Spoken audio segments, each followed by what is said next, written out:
Hola chicos y chicas, mi nombre es Edgar Laínez, estudiante de Ingeniería Eléctrica en Unavalle de Sula.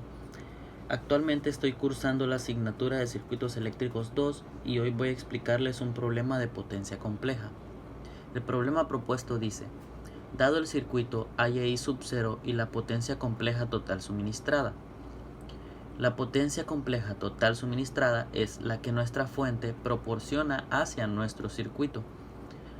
Como podemos ver, nos pide una potencia compleja. ¿Qué significa esto de potencia compleja?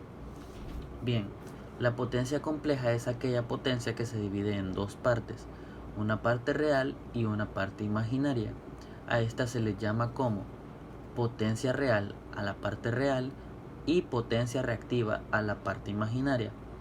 Las unidades de medida son los watts para la parte real y los bars para la parte imaginaria. Bien, el ejercicio nos proporciona una fuente de 100 voltios con un ángulo de 90 grados de desfase. En nuestra primer caja nos da 1.2 kilowatts de potencia real y 0.8 kilobars de potencia capacitiva. Aquí ya nos dice el ejercicio que la potencia es debido a una carga capacitiva. En la caja número 2 nos proporciona 4 kilowatts de potencia real y nos dice un FP atrasado de 0.9. ¿Qué es un FP? Es un factor de potencia. Conforme avancemos en el ejercicio vamos a ir entendiendo qué significa esto de atrasado y adelantado. En la caja número 3 nos proporciona 2 kVA y un FP adelantado de 0.707. ¿Qué es esto de VA? Bueno, VA es la unidad de medida de la potencia aparente. Esta potencia es la magnitud de nuestra potencia compleja.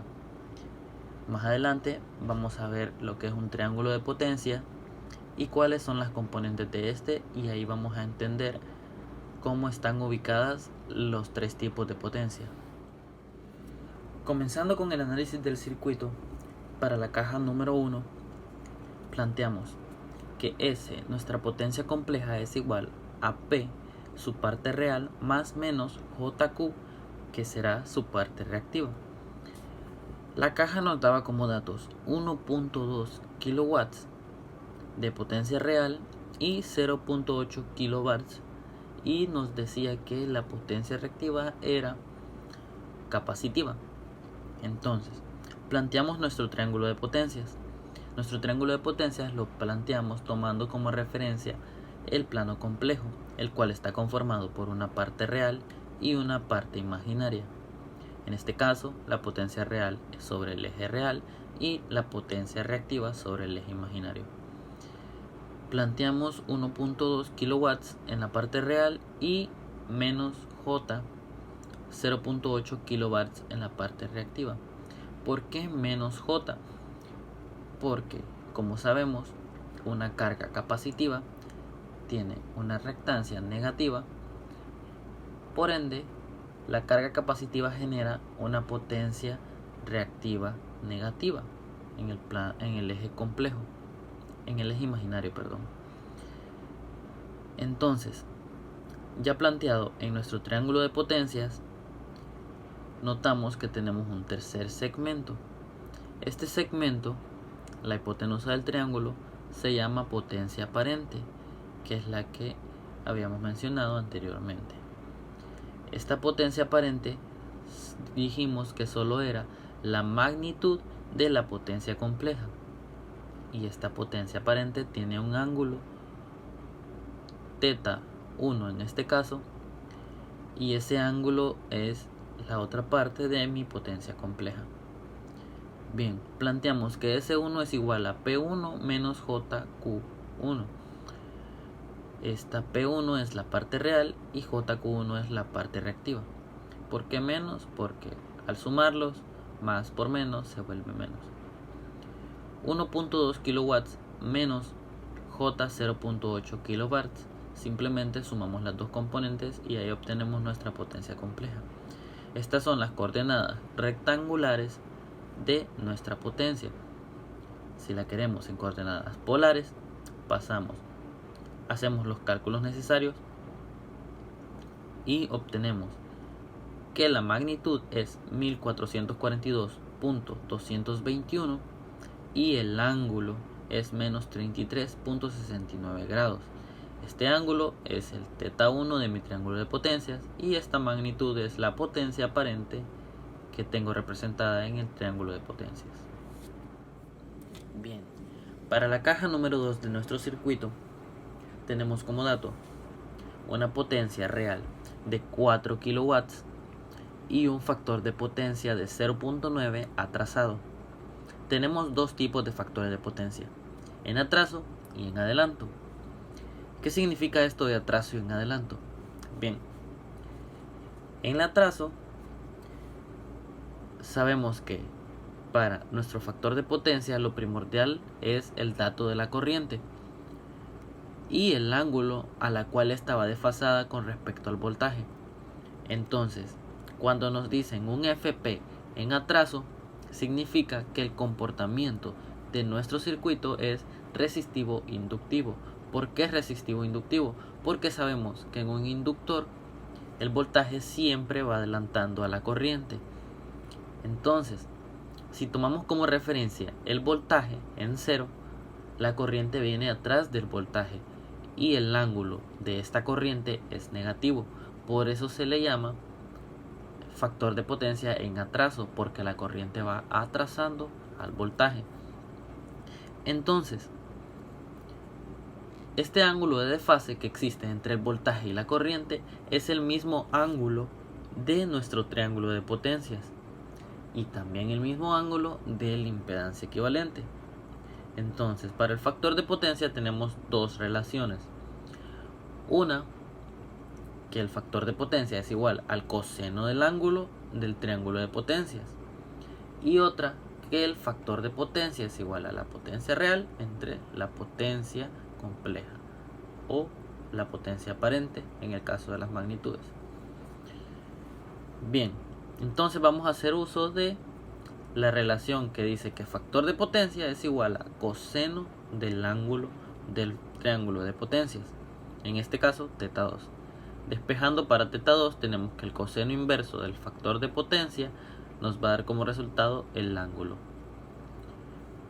Bien, como tenemos un triángulo rectángulo, podemos hacer uso de las identidades trigonométricas. S2 va a ser igual a P2, que es la potencia real que nos proporcionan, más J, y aquí hacemos uso de la tangente. Entonces vamos a despejar para la potencia reactiva y nos va a quedar S2 igual a P2 más J por la tangente del ángulo, que en este caso va a ser coseno inverso de 0.9 por la potencia real, que va a ser el lado adyacente de nuestro triángulo, P2. Evaluando eso, nos va a quedar que S2 es igual a 4 kilowatts más J 1.937 kilobars. Pasándolo a polar, va a ser S2 4444.319 con un ángulo de 25.839 grados. Para el análisis de la caja número 3 del circuito tenemos dos datos. El primero es que la potencia aparente es 2 kVA.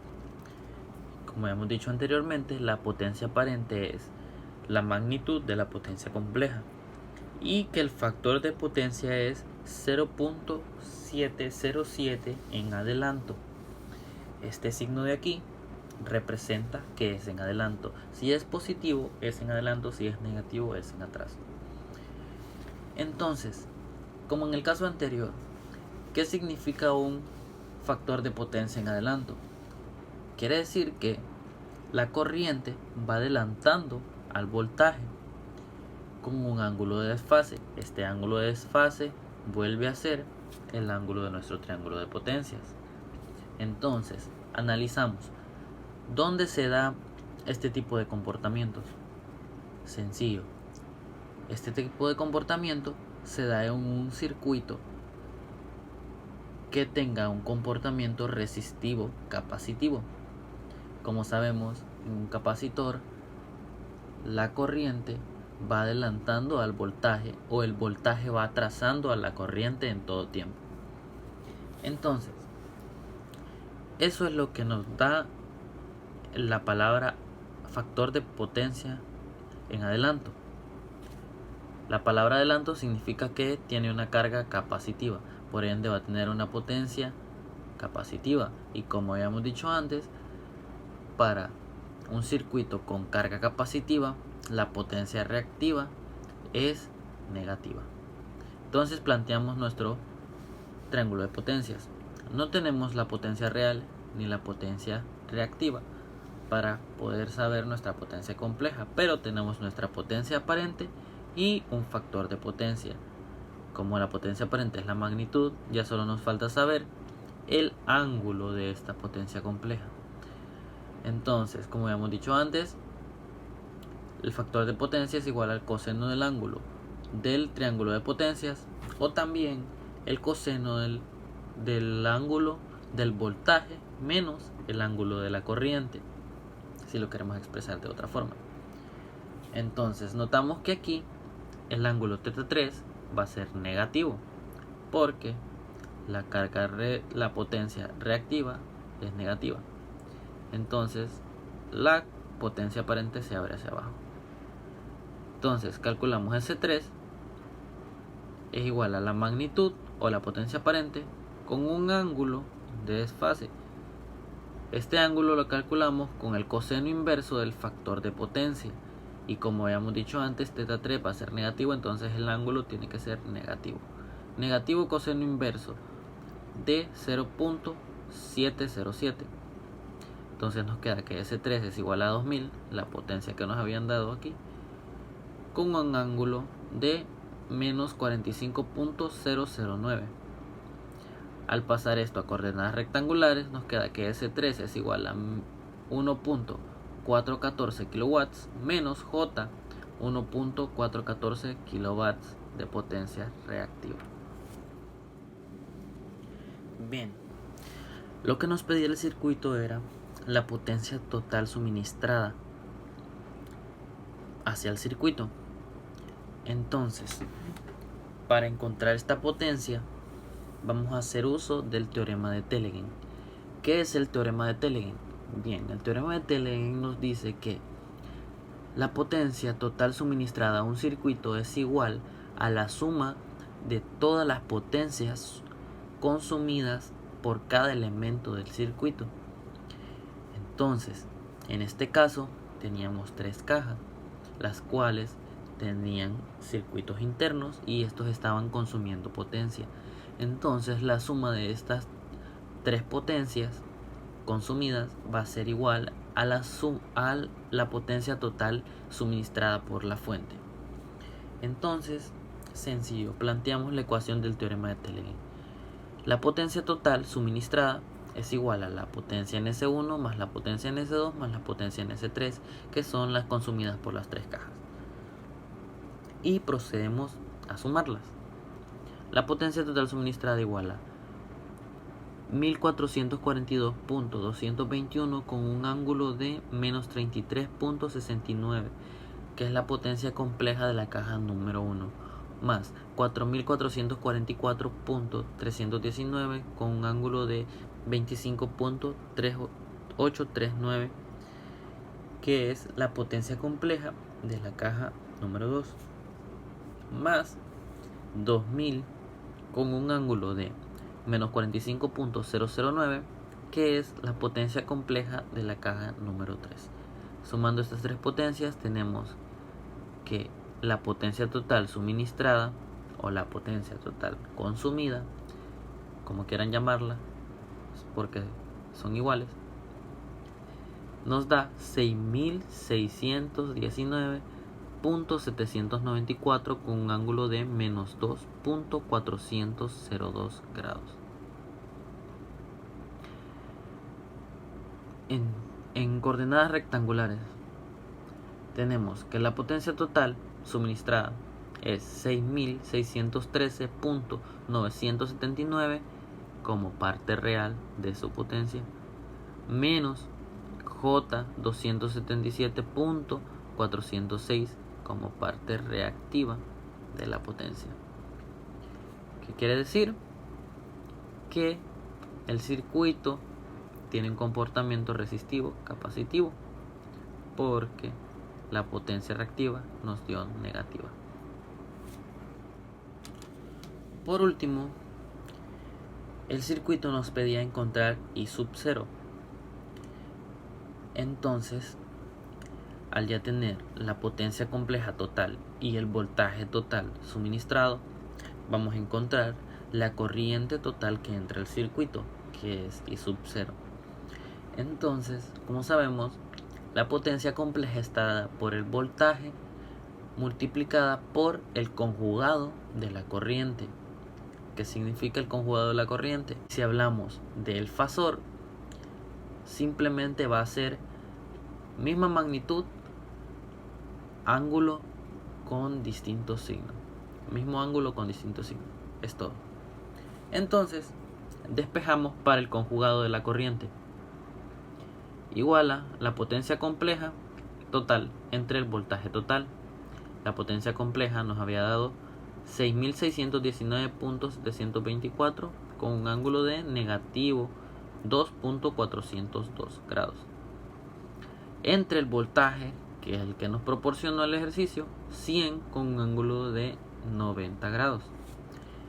Entonces el conjugado de la corriente nos da 66.198 con un ángulo de menos 92.402. Como habíamos dicho, lo que encontramos con esta relación es el conjugado de la corriente. Entonces, para encontrar la corriente real, tenemos que cambiarle el signo al ángulo o a la coordenada rectangular de la parte reactiva o imaginaria. Entonces, sencillo, la I sub 0 va a ser 66.198 con un ángulo de positivo 92.402 grados. En rectangulares eso es menos 2.774 más J 66.140. Con esto damos concluido el ejercicio al haber encontrado la potencia total y la corriente total que entra al circuito.